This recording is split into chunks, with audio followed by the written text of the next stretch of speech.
All right, so back from Europe. Yeah. How's things been since? Yeah, we've been back for 2 weeks, and coming back from Europe, coming back from any travel, there's always like a lot of reflection, and I always get a lot of introspection and self-awareness from travel. So coming back from this trip was a bit different because there was a couple of different things sort of went on. We obviously went to Europe, went to Italy, went to Portugal, Norway, and all that was great, but really it was awesome, and I'm very grateful for the 5 weeks away. But being out of routine sort of really threw me out, and I feel like for me, anywhere like 10 to 14 days away on pure holidays is enough. You know, for me it was good. So it was awesome. Like food was great, culture was great, good experiences. But yeah, I felt like my self-control wasn't there. And you're there, you're in Europe, you're eating, you're drinking, you're not training, not using my brain. So it was one of those things that like I came out of it, and obviously being in a relationship as well, I had awareness around that, and then decided to part ways with that as well in a pretty good way. So there's obviously a relationship breakdown plus coming back, putting on 11 kilos, and just like coming back, and I was very fucking cooked, to be honest. I was really had to sort of sit with the fact that like energetically I wasn't great. I was pretty burnt out. Even after the trip, I was actually more burnt out after the trip than before. So there's a lot of introspection around like my mismanagement around myself and being out of integrity with, you know, self-control around food. I was drinking a lot when we were there. Not like partying, but just like drinking like, you know, a couple of Negronis at lunch, dinner, and I don't do that as much these days. And just, yeah, like I think there was a lot of things that made me, I went a bit too into excess, and then coming back here, now you got to deal with back in the reality. It's not even just the jet lag, but it's coming back into good routines, and I've been really good since coming back, and I've already dropped 5-6 kilos in a week and a half. But for me, the big thing is coming back. I'm like really coming to grips with the fact that no, I'm actually really going through chronic burnout as well. For me, that's the thing, and where that sort of, I knew that burnout was a thing in the last definitely the last couple of years. I felt it more and more in the last year. But for me, it's funny, like when the student's ready, the teacher arrives. So I'm doing like a breath science certification at the moment, and literally the first week back, I was like, I've almost finished it. The module was on burnout, and I've been doing this for 6 months. So was like that module alone just shifted me completely. Like it was like I got to understand. I sort of understood burnout at a more surface level, but now that I understand it much deeper, I was like, holy shit! Like you're fully burnt out. You're just very resilient, very optimistic, and you just keep going and you keep going. And it's probably been the case for like 6 years, and I've just oscillated between different phases of burnout as well. So for me, and it makes sense with like how like just energetically, just haven't been there for like at least like a year and a half. And there's moments where you're up and down, like personality isn't like, you know, and you sort of judge yourself that you're not what you were, and different things like that. So and being able to understand that on a deeper level, and in terms of how to actually manage that moving forward, and going, oh shit, I've got a lot of clarity that, you know, what's going on. But I'm fortunate I'm in the position now, the business, I can start to really take a step back and not just jump straight into things, you know. Like my natural tendency is just go straight into, you know, fitness, training, all that sort of stuff. So I can really understand that at a better capacity, and actually allow myself to heal. So I've got like the best environment to do that. Now that you've reflected on burnout, how long have you actually been burnt out for? It would have started six years ago. Yeah, okay. 6 years, and as I said, like it oscillates between, because there's 5 stages of burnout. There's the honeymoon phase, which is like excitement, new project, like, you know, you're working on something, like you over-index a lot into it, but it's all excitement. Then you go to stage 2, which is more the acute onset. That might get a little bit of frustration, a little bit of energy, a bit of irritation, some symptoms kick up, a little bit of withdrawal starts to happen. Then it goes into more chronic, a chronic state where energy really starts tanking. A lot of social withdrawal, like a lot of things that you enjoy that you don't really get your needs met. Things start pulling away, and you start getting like a little bit more like resentful, a little bit more cynical. during that phase, in like things like your sleep's not as good, your ability to regulate emotions isn't as good, and then it gets to a level of like stage 4, which is like apathy. So stage 4, in terms of how I interpret it, is I've got to there, probably I say 6 to 8 times in the last 6 years. Once very bad 6 years ago, and then I've probably got there about that half a dozen times in the last year and a half, which is more alarming. That's more where you start to really lose your sense of self, your motivation, your like chronic loss of energy. Start going towards other things, like behavioural changes. Like you go towards like novelty to like create a new spark, and you withdraw completely from people, like a lot of social isolation. That sort of stuff. Like you're getting more, sometimes you even get more like gastrointestinal symptoms. I didn't get as much of that, but definitely all those other things like the behavioural changes, the social withdrawal, like losing the essence and sort of depersonalization around yourself as well. So when I get to that area, that level, and stage 5 is habitually being in that position. So I haven't been there habitually. So I've sort of oscillated between really stage 3 to 4 for the last couple of years as well. And I don't think I've got out of stage 2 for 6 years. Wow. So being in that state between 2 to 4, what keeps you in that range? There's triggers that when I get to 4, it scares the fuck out of me. The triggers are, I feel like I lose all serotonin and dopamine. I feel like I have no like enjoyment, I just don't want to see anyone. You know what I mean? And I can turn it on and have caffeine and try and train and use these things to try and create novelty, to try and like manage it. But when it gets to that level, and that's not my baseline, I'm like, holy fuck. Like, I can't do content properly. I can't be present properly for people. I'm just like, you're almost like, you lose your essence of yourself and you become like robotic, which for me is very, like, it's fucking frustrating. Yeah, like when that happens, and because you start questioning what the fuck's wrong with me, and I didn't realize like how that was actually like a phase of burnout. And it's essentially gets to a level, it's depression. Yeah, and it's not, you can't get out of bed depression. My ego has pushed me away from going, oh, I'm depressed, because my ego's like, nah, there's no such thing, that's ridiculous. Or, oh, you're anxious. It's like, it's no such thing. But yeah, their things have been suppressed. And when that comes out, that's almost my tap on the shoulder to go, oh, you need to peel it back a bit. And I do just enough to go back to like focus a bit more on sleep, not quite do as much work, reduce the intensity a bit, and I go back to a 3, and I sort of sit in there and oscillate between the 2. Yeah, so there are things, it's more, I'm only really doing it when things are bad, then I'll be a bit more proactive and take the edge off. Yeah, it's like a person comes into a chiropractor just when their back's fucked up. And they do enough just to get out a bit of pain, and they're not actually really dealing with the chronic issue of what's actually going on. Is it because that you weren't aware that you were burnt out, that you continued the pattern? Yeah, I wasn't aware of that, because with burnout you got physiological signs, you got emotional signs, and you got behavioural signs. So like once I was able to like package and went through that module and really upskill, and I was like, holy shit, man, like, and understands like tick, tick, tick, tick, tick, tick, tick, tick, tick, and start to put it together. And then there's a classification system there's a questionnaire called the BAT. So it's like a burnout questionnaire. So there's the BAT 12 or the BAT 23. So I did the BAT 12. So it's 12 questions to assess you. And you basically, from doing that, you get put into a category whether it's like a traffic light system, whether you're high risk of burnout, moderate, mild. And my score was like well above. I was well into the red, into the high risk, so red traffic light. And looking at understanding what the actual process is to get back to a good baseline, it's like, I was very naive to think what it actually takes to get back to a good baseline. I thought, you just peel back work, make sure I sleep at least 7 hours, occasional maybe like an 8, and it'll be fine. It's like, it's fucking delusional. Like if you're in that red category, in terms of ideally, that's like a 3-month to potentially 18-month process. Yeah, and it's recommended that you're sleeping 12 hours a night and pulling back from like training. And obviously that's unrealistic, but even if you're in the mild category, the amber category, that's over 9 hours sleep a night for months. This isn't shit that like a week away in Bali's gonna fix.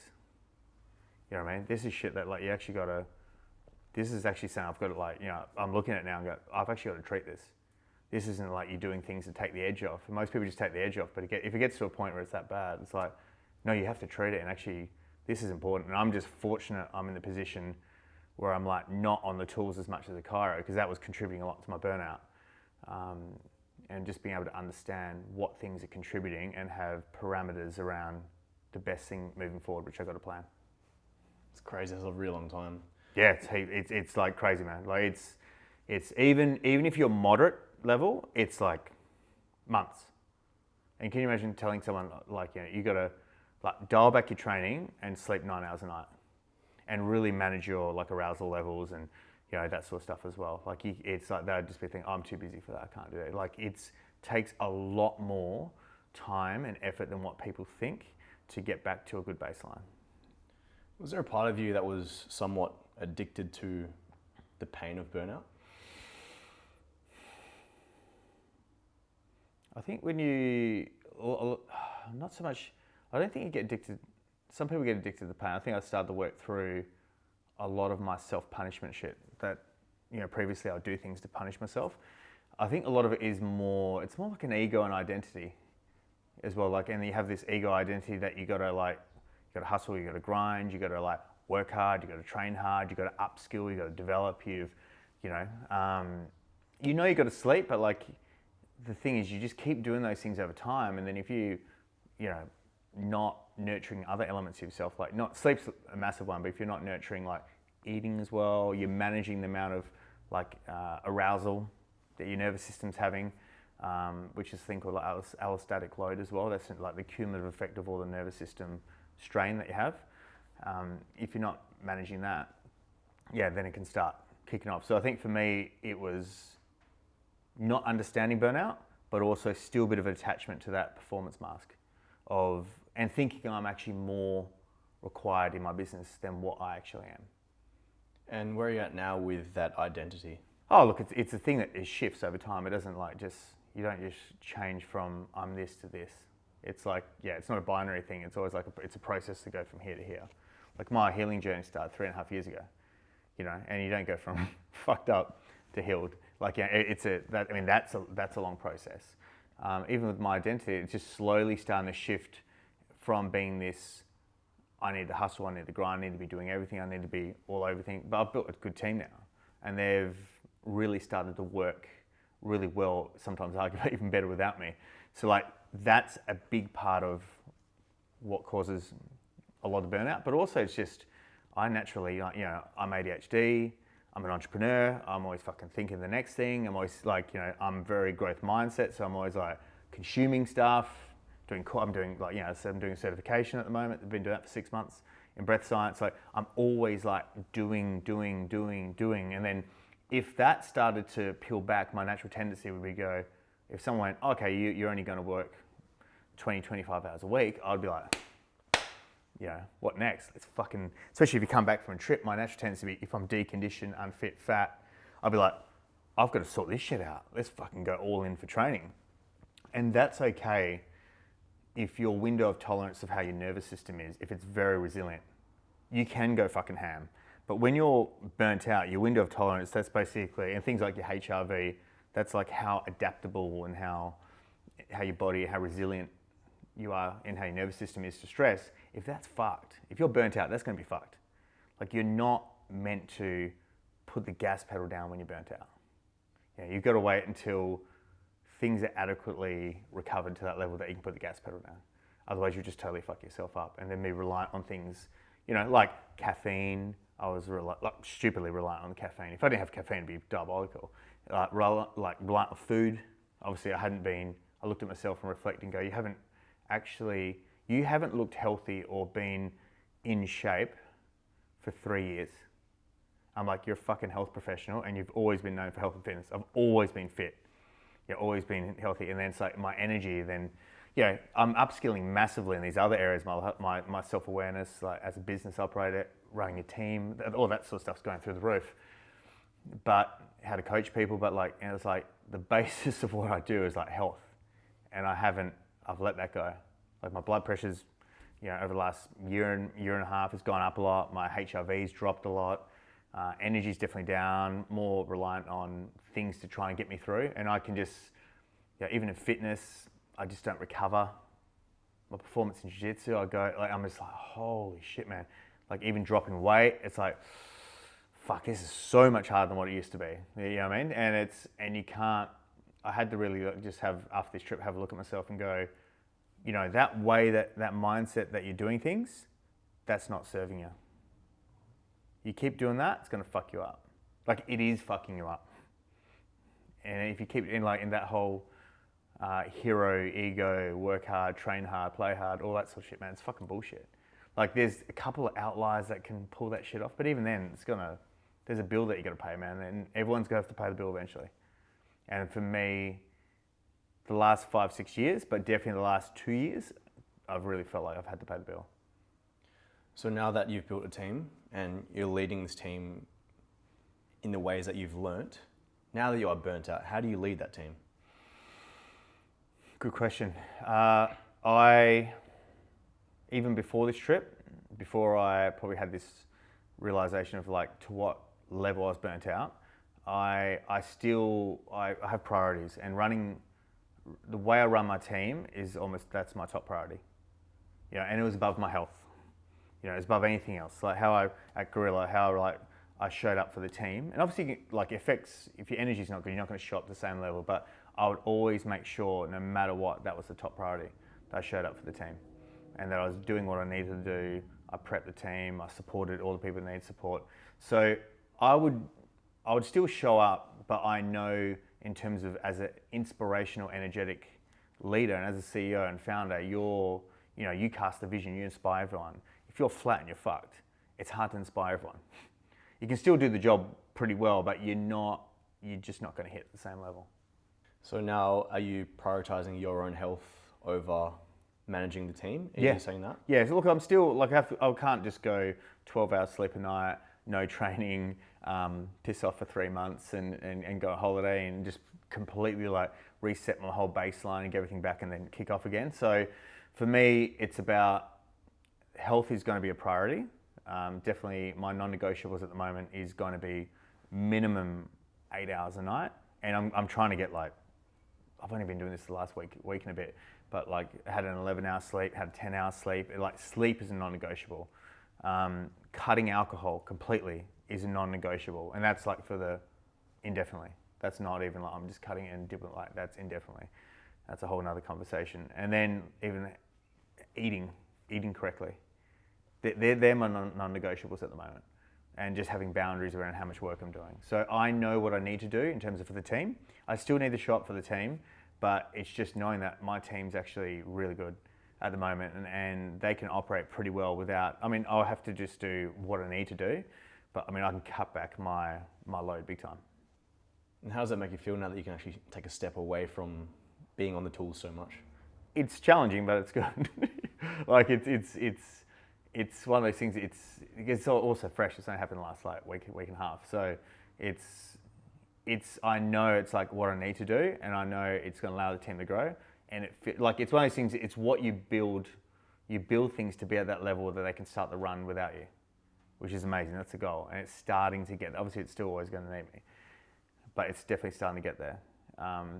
But also then it challenges the ego of not that you're the man, but how required you are as a founder and that sort of thing as well. So that's something that it's great to see, and I can really start to focus on things like my health and focus on not trying to do everything, but just be very intentional with what I'm working on.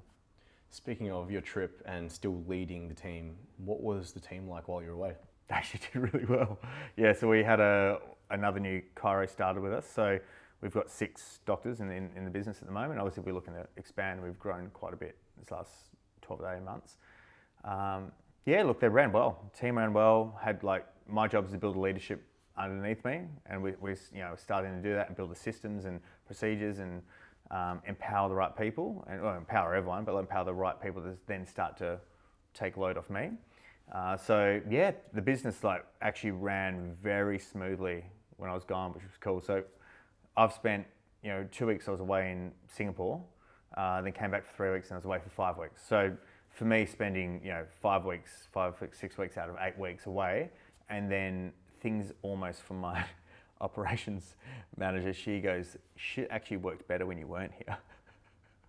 She's like, you're not down here fucking talking to me, coming up with ideas. She's like, you pissed off. She goes, I can actually do my fucking job, and yeah, no, which was cool. So that was good. That was good to see. And like, I know I'm always needed from a CEO level cultural perspective and team alignment and where we're taking things. But it's good to know the day-to-day operations actually doesn't need me. So now that you have more time for yourself, what are you trying to find now to help empower your business? To empower my business, it's just, look, there's a couple of things obviously I'm working on right now. It's building the next level of leadership under the operations manager, which we just hired someone. So that was great. That was like a week ago. So they start in about a month. And from there, that was a hole, like there was a constraint in the business that we couldn't employ any more chiropractors because we had a constraint on the admin side in terms of we got different types of admin roles within the business. So we needed a little bit more leadership and someone to cover, so we expanded our operations. So yeah, so once that person gets onboarded, pretty much from there we can start hiring more people and really just start focusing on, the system's there, do onboarding correctly, just refining things, just getting better at what we do, learning how to communicate to the other staff, the other chiros better, and just start to empower them by not only just improving things like their adjusting technique, but looking at the way they communicate, build up their communication skills, give them, look at challenging their belief systems where we all have ceilings and issues and bullshit, and my job's to, where I really like doing is working particularly with the guys and start to change their belief systems and look at them, grow and evolve. I really start to see that, and not even just from a clinical, but as I said, as communicators, like their confidence level, working through their own limitations and their bullshit, and just really focusing on that. Like for me, I want to really get the team, particularly get the guys at a level where they can be really self-aware, connect with the clients, and not be like robotic and not be too systematic. Connect to why they do what they do, connect to themselves, which is very important, because if you're not connecting to yourself, you'll come across like a robot, and you won't. And that can happen. Like a lot of people that come into this profession, they can be a bit clinical, so they need to start to bring out their own, personality as well, and really start to teach those guys how to bring that human professionalism, upskill, really understand clients, but bring that human element. Do you think the current setup for university actually set up these chiropractic students up for success? Absolutely not. No, they're diabolical. Like I can only talk, I graduated 17 years ago, whatever, but from what I've heard, it's got worse and worse and worse. Uni will give you the fundamentals, and it'll tell you basically how to identify red flags, and that's for be careful what signs and symptoms and things that people not to adjust and what to be mindful of. But it drives a lot of that medical model, evidence-based care, which isn't really evidence-based care. And just that fear into it. So when they graduate, they're so worried about fucking people up, they don't actually understand that what you're supposed to do. It's what we do isn't like you're being on defense. It's like you're trying to empower people and educate them. They've got a limited understanding of health and what's going on in chiropractic, and be able to expand that and actually educate them, get results for them, get them in alignment around their spine, nervous system, expression of health on a regular basis, as opposed to a medical model way of looking at chiropractic as well, which is very hard for them because they've got to go from that university model, which is very passive, you're asking the clients, there's no leadership, they don't know they don't get any philosophy. So if you don't have philosophy is essentially the purpose and the fuel of why you do what you do. And as a chiropractor, you need philosophy. You need to understand why you do what you do. If you're just mechanically going in there and you're seeing clients and you're just mechanically doing it, I know what to say, I know what to do. It's you do that shit for 3 years, you're out. You can't do that for 10 years. You just be I'm a fucking robot. You need to have a greater reason of why you're doing what you do. And there was a little bit of that in the early days, when I was studying. There was touches of that because I was one of the first sort of handfuls of cohorts that graduated out of Murdoch, but that's not there anymore. So like there's the fire of like why they do what they do and the philosophy that's missing as well. So like that's that, and just like, yeah, in essence, like you can't expect them to be good clinically in terms of adjusting, because that's just a volume thing. You just need bodies, and you just like a volume. You can't just, you need to see like hundreds and hundreds and do thousands and thousands of adjustments to sort of get those reps in. So yeah, there's multiple layers to it, but they don't really prepare. But in essence, it's not just chiropractic. No job does. No uni degree prepares anyone for reality. In terms of a high volume chiropractor, what are the demands of being one? Yeah, so like definitely I've been in it for just under 2 decades, so like 16 years. Like a high volume is someone who sees, as it says, a lot of clients. They're normally philosophically a vitalist. I don't like the word like wellness-based chiro, but they're someone who has that looking at really education. They'll see people quite regularly. They'll have like management plans for people, a lot of education around things. They see a lot of people. It's very, very, very high energy, like very high energy. And you got to be like very present.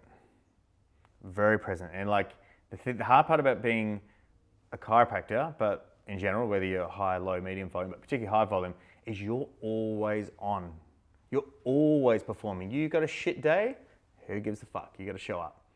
You got to show up with a smile. You're not a GP. You don't have the comfort of like just sitting back passively and people come in. Like you're there to inspire and educate and be present every single time.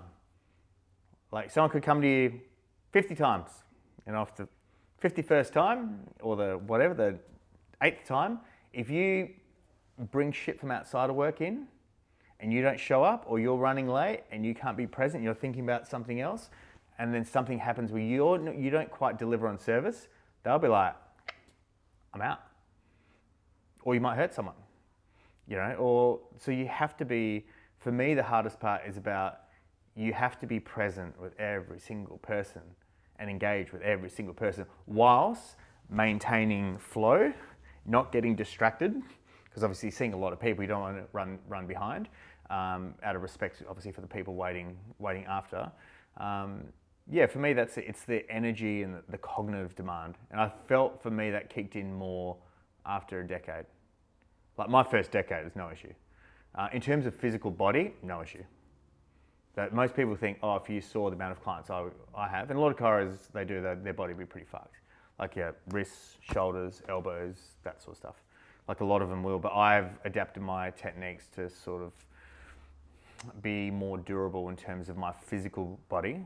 And I don't feel any issues in terms of physically. It's all more from a cognitive and energetic standpoint. So how do you manage being a high volume chiropractor while running a business, while running a team, while trying to get your health in check, while trying to manage a breakup, while trying to manage all these things at once? How do you do that? And try and build a personal brand. And build a personal brand. Yeah, look, it's hard, and there's a lot of different hats and a lot of gears that you got to shift. And for me, that's why I've really cut my treatment shifts down a lot. So I've cut down 70%. Yeah, and I had to as well. I think there's a season of, I've just done the season of full-time high volume. I've just done it for years and years and years and years. And for me, you tick that off the list, you learn how to do it well, and you learn the intricacies of everything very well. But for me, the challenge wasn't there. Doctor to client relationship, the challenge wasn't there for me. So I still enjoy doing it, but I just like doing it less with my regular clients. So I've had the one cut back, to be very intentional now with where I'm spending time. And my natural tendency is just to upskill, do more, keep working on other things, keep trying to make everything better, and just be very intentional. It's I just need to, what are 1 to 2 things I just have to get done today? When they're done, have boundaries. And just get the fuck out. And for me now, a lot of it, it's get the fuck out. Just don't spend, this area here, this is obviously where I do my office, and it's just get out, be in nature.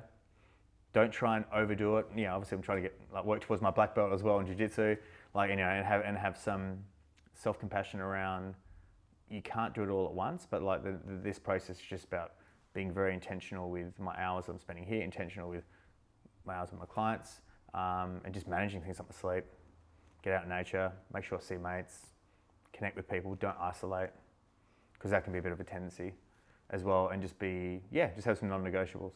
So it's 2025. Where do you see yourself by the end of 2026?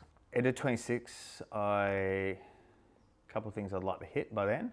I definitely want to have well and truly on top of this burnout, and really be able to document that journey as well, so other people can really start to see the intricacies of what it successfully looks like to actually work through that as someone like wearing multiple hats and juggling, and someone with a lot of ego around that performance mask. Just get myself in a really good state where I'm still doing inspirational work, definitely maximize our current site here at Gorilla in terms of our capacity for chiropractors, and build some more systems into the business as well that allow us to probably maybe for 27 start to expand our operations. Focus on just building personal brand, fitness, get my black belt, doing enough I love doing like content in terms of what we were saying before. I love traveling and doing content. I love, just doing that's what meeting exceptional people and doing that for inspiration.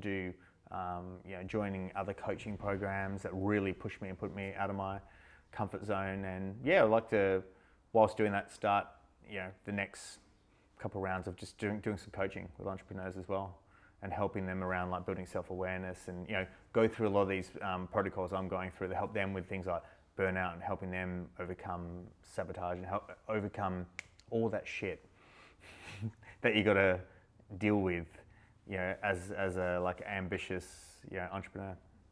Sounds great. Let's say we're in a time capsule, and you get teleported to a random location at a random time, and then you land in the middle of, let's say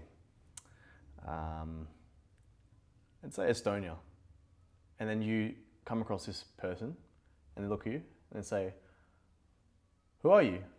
And what do you do?" And you have to tell that, and you have to answer that within one sentence. Okay. What I do is I help ambitious people get in alignment throughout their body, their mind, and their core.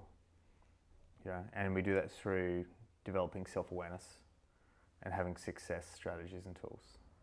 So when we say body, that's the physical body, and optimizing the physical body. That's one thing. When we say the mind, that's the psychology, that's the mental framework. When I say the core is a lot of the unconscious. That's the traumas, that's the unconscious things that start playing out. That's the identities, that's the egos, that's all those sort of things that, the conditioning that we have, all that, it's all the bullshit. Essentially the core is the essence of getting someone to understand who they are. Who they are. That's not the body, that's the core. Who they are, being authentic, peeling back the layers, and that's a process. And that's what I love the most. And I think when you have that, you understand or get close to understanding who you are, you understand your values, your needs, then you got that self-awareness that then you can start working through body, mind, core. So you meet someone that is you but 5 years ago, and you have a conversation about this, and he asks you, what does it truly take to understand yourself? How do you answer that? Patience. It takes a lot of patience, a lot of self-awareness. You have to slow down. You've got to be very introspective, especially when things, very curious. You got to go through some shit.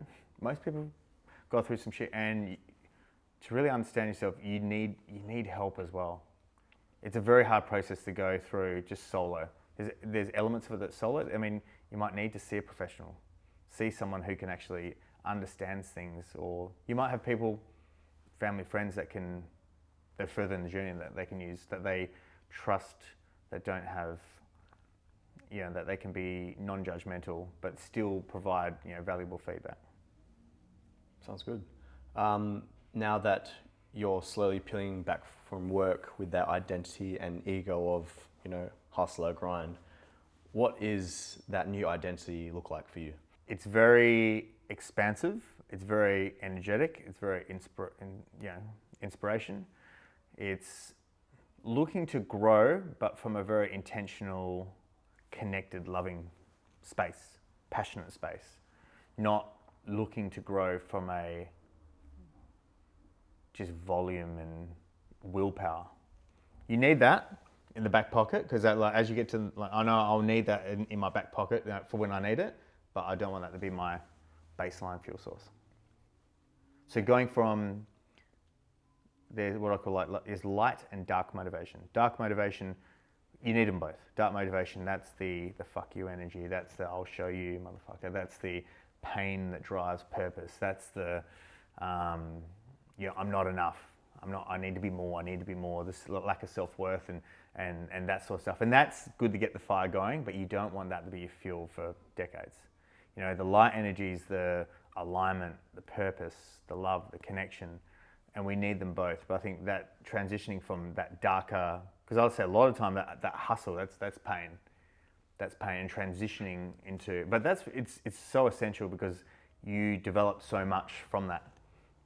And you can become like such a machine, and if you can transition into self-awareness and actually understand how to manage that and then use more that light motivation as a fuel source, like you'll be able to do so much more. So there's a Chiro that just graduated and he's 24, 25 years old, and he looks at you and he looks at your life and he says, I want to be like that one day. What do you say to this guy? Why? Why do you want to be like that? That's the first thing I would say. And then he says, wow, like you just look so successful. You look so happy. Like you get so much respect from people. Okay. What do you mean successful? And he says, from the outside, it looks like you're winning in life. What do you say to him? I'd say I can guarantee you at times, you don't feel like you're winning at life, even when it looks successful. Like you can be doing a lot better. You can be in the top, whatever, couple percent of performers, top 2%, 10%, whatever, and you can still feel like you're not winning. Which I think a lot of that's perspective as well. I mean, a lot of it's perspective, but a lot of it's like where you want to go. It's like your drive, your goals, and where you think you're at with things, and how happy you are with it. So I would have to always challenge, why do you want to be like this? And most of the time, why do they want to be like that? Because they all want the extra. They want status. They want validation. They think, I want money. I want power. I want credibility. I want all these things. But it's like there's a cost for it all, and that shit doesn't come quick. Like that stuff takes a long time to build the reps in. If that comes very quick with people, it can be pretty dangerous as well. And I can guarantee you that person would want the end result, which even sitting in the end result, sitting in this, I'm not sure if they'd want it, but they definitely wouldn't want the journey. That's for sure. Very few people would want the journey. At what cost has all your life come to this point? What have you had to sacrifice? Oh, look, I've damaged my health, social. It's led me on to some lifestyle habits that haven't been good as well as a coping mechanism over the years.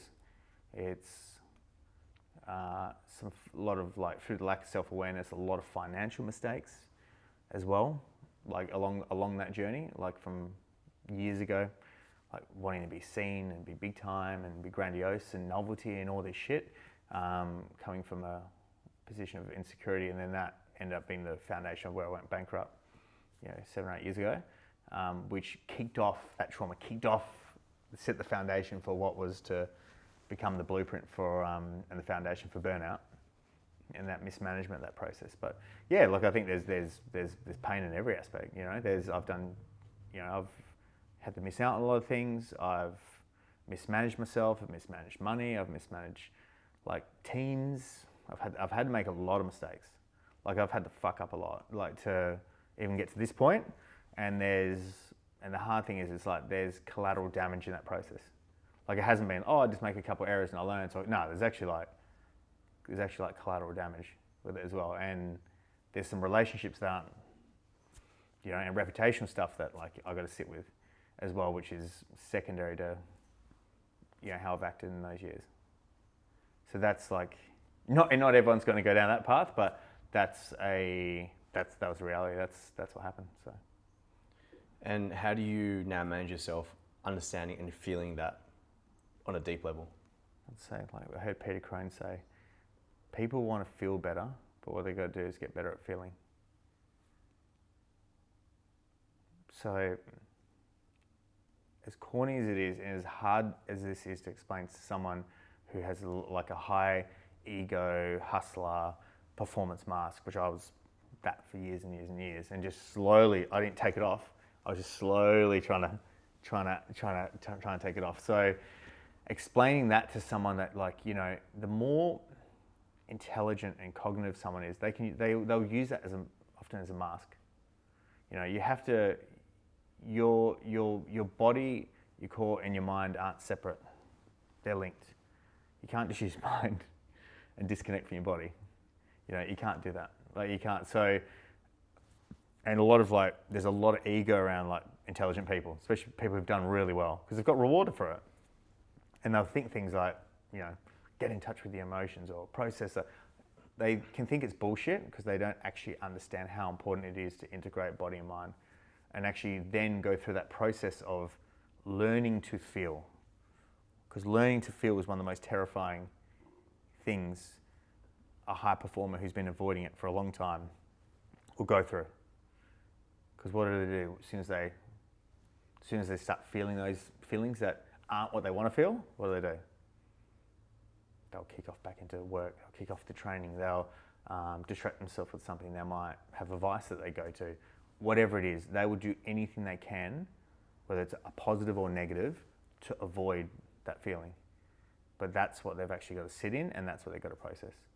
And even for me now, I'm coming out of this trip, now that I'm actually removing caffeine, I'm not, I don't really drink much, but when I was away, I obviously had a lot more. But having to remove work, because my things was always work, lust, social media, doom scrolling, doing courses, doing work, doing podcasts, training. These are all and some of them are good, some of them aren't good. So they're ways, they're not always healthy, and they're always escape vehicles. And that was how I escaped. And that's what I've got to be mindful now, and that's what I am mindful now. It's peeling back the work, peeling back the training, not spending as much time on the phone, pulling back caffeine, and then having to sit with what's actually coming up. And you feel like dog shit, because this is now I'm having to pay the bill. And yes, I'm eating better. Yes, I'm sleeping better. Yes, I'm not working as much. But it's but now I've got to pay the bill. I've got to pay the bill for the shit that I've been avoiding. And I've just now going through having self-compassion. It's you're having to go through that. And some days will be better, but knowing that you keep doing it, you keep doing it, keep doing the right things. Don't judge yourself. When you're not yourself, there'll be moments you'll be like, what the fuck is wrong with me? I just feel like shit. I'm not myself. I don't want to. And naturally it'd be you try and do something, but you just got to accept this is a process that you just got to go through. You got to connect to that. It's gonna feel like shit for a lot of it. You're gonna judge yourself. You're gonna get frustrated. You're gonna want to go towards working, training, lust, phone, distractions, new projects, all that sort of shit. But it's nah. I have to at the moment it's you have to sit with it, and not just sit around, with my dick in my hand all day. But you got to sit with it at times where it's uncomfortable. And then, and just go through that process until it just start healing. As I get better, then I can then I can slowly start increasing, what I'm doing again. And then I'll be in the position where it's you've started to integrate the body and the mind, not disconnect. And that's a big part of the healing process as well. So now your perspective on being a high achiever, do you think you can still be a high achiever and not go through burnout? Fuck yeah, definitely. 100%. It's the smartest people are the ones that put things in place, they just fucking kill it, and they're almost doing next to nothing. They're smart at leveraging skills. They've got high value skills and they leverage it. They're really good at putting teams in. They're good at marketing. They're good at putting the right people in the positions to fill the gaps. And they make, and when you're like that, your quality of thinking, your strategic thinking is better. Because when you're in it, you're burnt out, you're grinding, like you're not thinking as well as someone who's not cooked. They can come in, they can see things, energetically they're good. So their strategic thinking is going to be way better. And I think it's just being able to go, all right, how do I build teams? How to build people? How to build skills? How do I leverage things so I can still get the same result, but I'm not like a rat on the wheel? Amazing. So, yeah. I'm glad, because before I think burnout, or before you even realized burnout, I think you were just really locked into that really hustle grind mode. Yeah. And man, and it's funny how they, when you talk about your shadow, like I'm not a resentful guy at all. Like I'm very like positive. I'm very like, even people I don't particularly like, I don't have any like ill will or anything like that. And I'm always like very very positive, optimistic outlook on life. But like sometimes something that would come up that would get me with other people is I would be like, you'd see people and they're fucking, they're doing well and it's just like, they're just like, oh, this is chill. Got businesses in place, got people in, got the systems, and they're fucking doing amazing. You're like, motherfucker. Like, you're just like, and you're like, I'm fucking hustling and I want the tools and I'm fucking, but you know what they've done? They've started to figure it out, and I think true intelligence is people being able to, update that skills and update their own internal software, that they get to a point where it's like, if someone loves being in it and they love fucking going after it and that and they love it, but like if they're like, oh no, I can put things in place to get other people to do it and I just do the shit that I like doing, it's like, that's the person you want to be.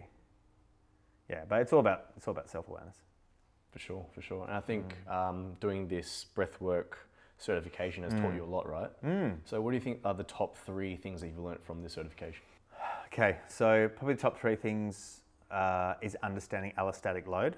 So what allostatic load is, as I mentioned before, is the cumulative load that your nervous system and your body has to deal with. What are things that affect allostatic load? That is your training. That is the amount of cognitive output that you do. That is things like caffeine. That's allostatic load. That's if you're eating a lot like pro-inflammatory foods, getting on the piss. That will affect it. If you're not sleeping enough, that will mess it up. If you've got a lot of personal stress and strain or work stress and strain, if you're doing things like ice baths when you've got too much allostatic load and you're not in a really healthy window of tolerance of your nervous system, like that, I'll just share, like last year, I was doing ice baths 5 to 6 times a week. I was doing saunas 5 times a week. And like going to the gym, doing these things, I thought I was doing shit right. And I'm a health professional. I'm a health professional, and I still didn't understand this because I knew the benefits of ice baths. Yeah, so, but I just fucking cooked myself because I got my own setup here, and I was just like, I'm fucked, man. Like I'm doing the right things. What the fuck's going on? And then one of our mates, like basically who's does a lot of work in this space, he's like, man, how many ice baths do you? I'm like, man, I'm doing like 6 times a week, 3 minutes at like 2 degrees, 1 degree. I'm doing like 40-minute, 30 to 45, 50-minute, sauna 5 times a week. He's like, bro, what are you doing? He's like, what are you doing? It's like, he goes, cut the ice baths to once a week and just do like 1 sauna a week. And I did that, didn't change anything, and my energy levels got better. So this is sometimes where like that's, people think with allostatic, they think, oh, if I do more, like they think ice baths is a good thing, intense training is a good thing, stimulants allows me to train more intensely, it's a good thing. And then if you go, okay, you're sitting with someone, it's like, you've got a business, then you've got stress, you've got to deal with shit. If you've got a high cognitively demanding job, it's like, that's huge, man. Like my HRV, which is heart rate variability, which is a stress resilience marker, my HRV, I'd do it on my Whoop.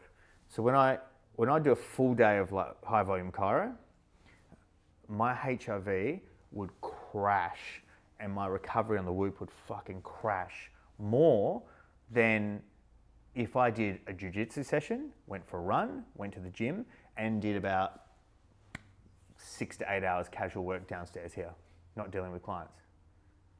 Like that's when I was like measuring data on that, I was like, man, like the mental load someone has and the mental like focus and them having to be present and doing things like what we did, like doing content. When you do content, you got to be very, very, very like focused, and you don't want to be like cooked, and you got to like turn it on. It's showtime. It's not like you're just sitting there with a computer and you're just like puttering away. Like there's so much like strain and demand around that, and like your relationships, and even if you isolate yourself, that's like not good for you either. If you're around the wrong people, not good for you. Like it's like we're humans, we need relationships. But if there's strain, different things going on, like this is like all contributes to allostatic load. So me going through that is like, oh, okay, like a big part of what I've got to do also with burnout is I've got to manage my allostatic load. Like I want to keep training, but I don't need to be doing 5 jiu-jitsu sessions, 2 CrossFit sessions, 3. Like, I just need to do what's right. And as long as I can build my window of tolerance, which is my capacity to deal with stress, what happens is then I can increase. If my window of tolerance is shrinking because of stress, not getting enough sleep, burnt out, I need to peel back. So it's really about developing awareness around things like that to know how to manage that allostatic load. So for in this phase right now, you're almost having to do less to get further ahead. 100%, yeah. And it's a hard thing for people who are very driven, very ego-driven around being hustlers and grinding and work hard, train hard, to tell them they've got to slow down in order to heal to speed up. It's very like the ego, the challenge of especially blokes, it's challenging. Yeah, it's challenging. And if you get guys who haven't, and unfortunately for a lot of them, they wait until there's a fucking, like, the wheels just come falling off. That could be a relationship busts up. That could be a massive health crisis. That could be they lose their business. That could be it has to get, for a lot of very driven, like, their identity is attached to being like this strong fucking achiever who produces, who's like can train like an animal, and everything's like fucking Goggins mentality, and I'm Homozy in business, I'm like Goggins when I train, and like it's like nah man, it's like you want to have that capacity to be able to turn that on and be a weapon in business and be a weapon with training, but like if you don't have that self-awareness around I need to actually fucking pull back, you're fucked. And I really think that's the difference between like a performance mask, where you're just coming out with a mask and an identity of I'm that fucking dude, versus the person who is that dude, who can still turn it up, but they know how to turn it back as well. And then that dude who actually understands performance, he understands performance is long term. The performance mask guy is being rewarded for short term, maybe the medium term, but long term, he's fucked. Or the wheel's going to come off. So it's not until they have some sort of like crisis that they may have the opportunity to go there. Wow, it's crazy. It's crazy to see that you've shifted so much with your perspective on burnout. Yeah, big time. Because I've had to like sit with it and understand like I was bullshitting to myself, and the way that I show up, the way that I have been showing up for definitely the last 2-3 years, especially the last 2 years, it's like that's not me, and it's not the best version of me. Like I'm upskilling so much in other areas so I can like compensate. You know what I mean? But like in terms of just being like on and energetic and just like fully inspirational and just being like someone who loves connecting with people and meeting people and doing that, I'm like, and what happens is when that sort of shit comes up, you're like, if you start to see yourself withdrawing and being like far less social and, starting to lose the enjoyment in a lot of things you used to have, like they're things that like, it's not what life's about. It's about being passionate and challenging yourself, but also like you want to be feeling energetic enough and dialed in enough to be actually able to inspire others and enjoy the process. So now that you're at this point right now, what are the 3 things that you're focusing on? My health. So healing, working through this burnout, building my team, my chiro team, and just supporting them and growing that team. And I'm having this month off. We're doing this content today, but then just focusing back on, starting to build some personal brand. They're probably the next to the end of the year. That's what I'm focusing on. So what happens when people go through a traumatic experience? Obviously, it's probably macro trauma, micro trauma. But let's just say when an event happens, you can go one of a few different ways. You can dissociate, which is what I've done. Dissociate is almost like it's almost like it didn't even happen.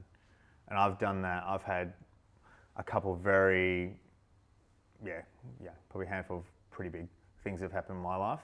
And my way of dealing with them, because in the past was probably dissociation. So it's almost like you just shut it out, like it didn't happen.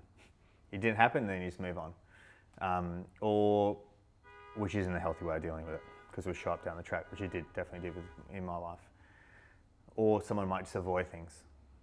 Also not a good tool, because regardless, or the third option is being able to actually deal with it, sit with it, process it, go through the shit, and see what wisdom you get out of it. That's very hard. And for the big traumas I've had in my life, I haven't had that skill set at the time to do that. So a lot of what I did was always dissociate, or develop.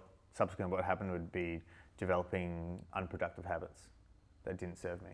So that's how that show up. So, because what happens is when you can't actually process things properly, it gets stored in the body, and the body will keep the score. The body, it will get stored. It's not like you just, it's out of my mind. It's like no, it gets pushed into the subconscious, and it's going to be there, and it's going to show up, and it can manifest as all sorts of things, whether different vices. Can manifest as physiological symptoms that people get.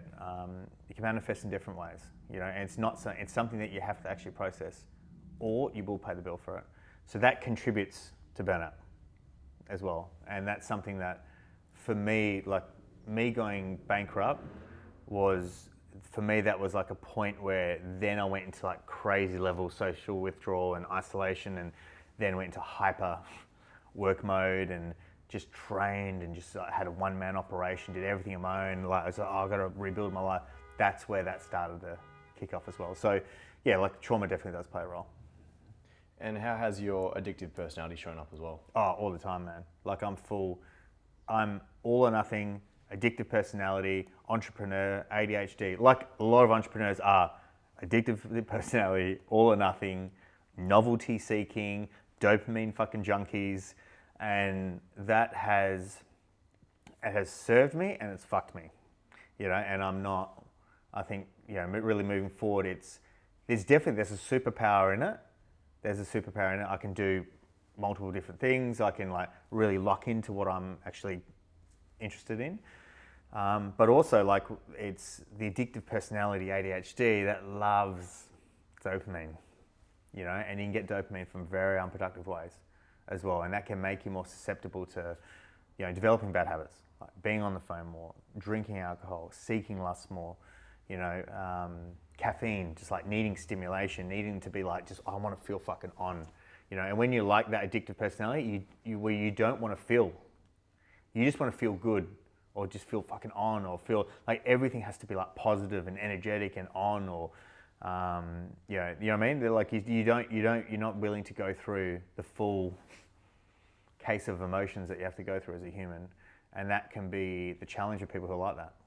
And it's the challenge that I do see most people who are like that, who haven't gone to a place to actually do this sort of level work on themselves. They don't do it, and you can be, and they're very like you can be very, when you're very much like that, you're not present, because you always got fucking a million different things and 100 miles an hour, and what regulates you being 100 miles an hour doing a million different things? It's your nervous system.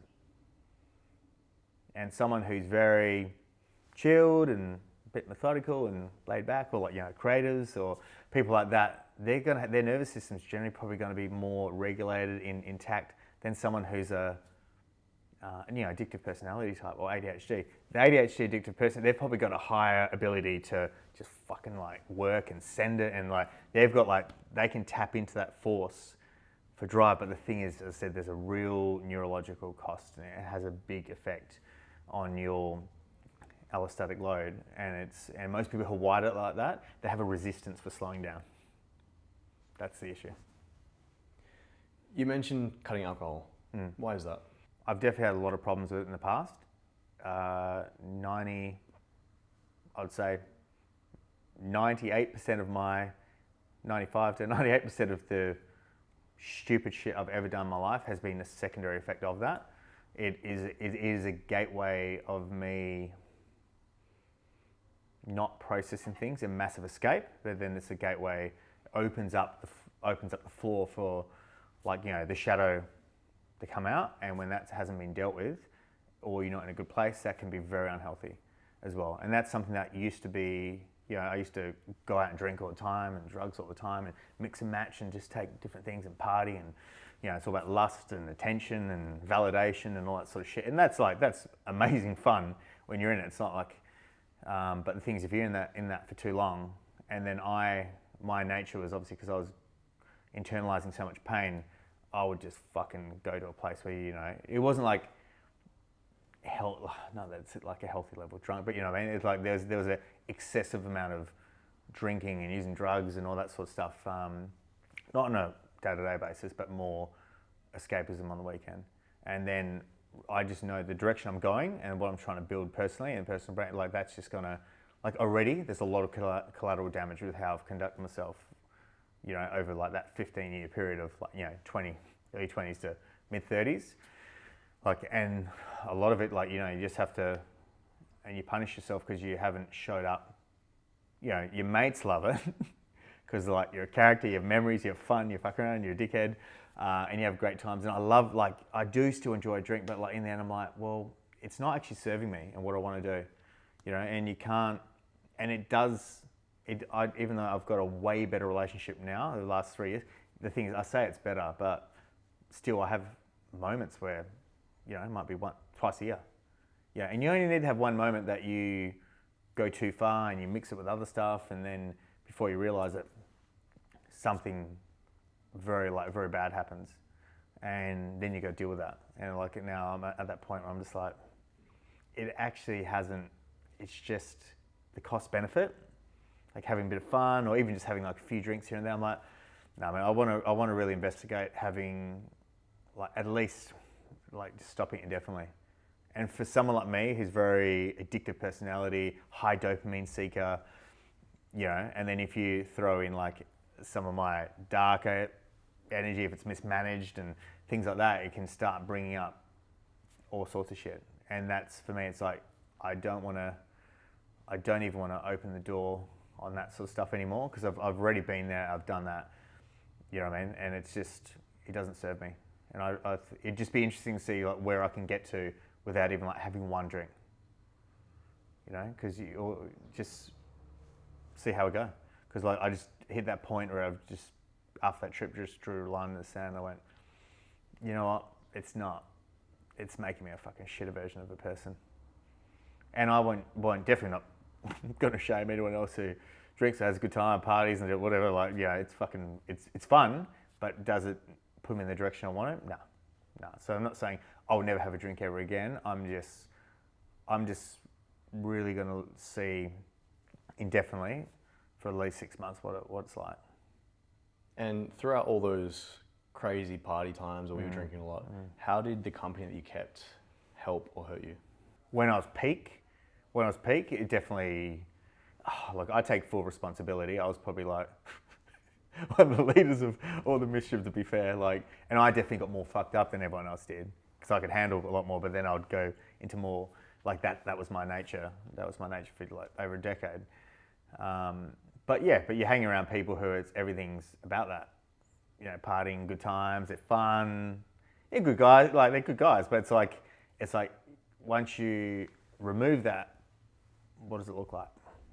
You know what I mean? And the thing is, to be fair, like, a lot of them actually left that world before I did. They left and got married and had kids. They, you know, that sort of thing happened. And I was one of more the last ones to step out of that and start to go, all right, I've got to deal with this. And then really made really good inroads, but still just have those moments that show, like, you know, it just doesn't serve. But the group of people in my world now, great. Like for me, it's just, as I said, it's me managing what's in my life during, and I think things like burnout, for me, like when I'm burnt out, like a massive escapism is alcohol. And that's not going to be on a day to day. That's going to be on more of a, escape. You feel like you need to travel. You do things and you think, oh, I'm going to have a blowout. For me, a blowout's not good. Having a couple of drinks, fine. Blowouts, not good. So, people around me at the moment are pretty good. And now that you're in this state of burnout and you're trying to heal this, what are you doing to manage that? There's a principle called the SABRES principle for managing burnout, and that's all like what I'm focusing on at the moment. So the S is for sleep. So you start off with sleep. So sleep is I'm getting a minimum of 8 hours a night. And if I can, trying to get 9, even if there's opportunities to sleep 10 or more, I'm trying to take it. So that's almost the number one thing, is optimizing that, being consistent with that. The next thing, A, is for arousal. Arousal is how much time you spend on the phone, how much being a chiropractor is very high arousal. Like you're with clients, you're focused, you're doing this. Arousal can be like stimulants like caffeine. So like I've really cut that down. Stopped alcohol, cut that out, changed my diet. Like it's the stimulation, the pro-inflammatory. It's like just trying to reduce the amount of arousal that's going. Because I'm always going to have it and you want it, but it's like there's just way too much arousal. So the B is for breathing. So what I'm introducing is some breath practices. What people get wrong is there's down regulation, up regulation. So when things like Wim Hof is up regulation. If you keep doing up regulation all the time, it's not good if you're burnt out.